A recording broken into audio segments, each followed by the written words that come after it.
Let's bring in Jon Karl from the White House as well. And John, we saw the president's campaign go after William Taylor and George Kent on Wednesday as sort of unelected bureaucrats. What's their approach towards Marie Yovanovitch? I expect, George, they will make 2 points over and over again.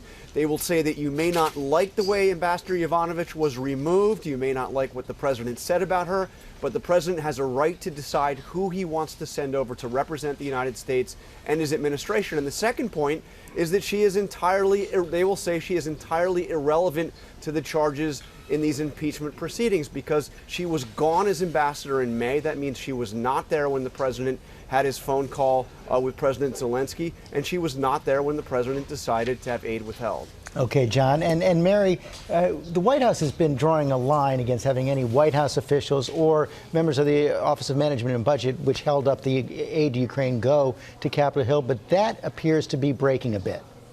Yeah, George, we are told that Mark Sandy, an OMB official, is expected to break ranks and testify here behind closed doors tomorrow. He is a career official and would become the first budget office employee to testify. And he could, of course, shed light on what was causing them to hold up all of that military aid to Ukraine, George. And John, on another front, in the courts, it now does appear that that fight over the president's tax returns could be going to the Supreme Court, and quite soon.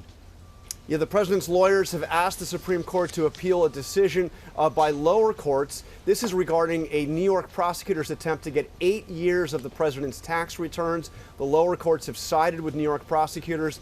This case would be heard at the very earliest, George, if the Supreme Court takes it up in January. It would be precedent setting. The question here is whether or not a president can be investigated, can be prosecuted while he is in office. But then, John, if the Supreme Court chooses not to take this up, which is not necessarily likely, then the president will have to turn over his tax returns.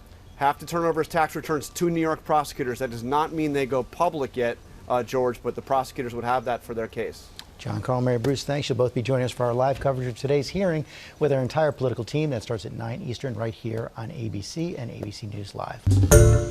Hi, everyone. George Stephanopoulos here. Thanks for checking out the ABC News YouTube channel. If you'd like to get more videos, show highlights, and watch live event coverage, click on the right over here to subscribe to our channel. And don't forget to download the ABC News app for breaking news alerts. Thanks for watching.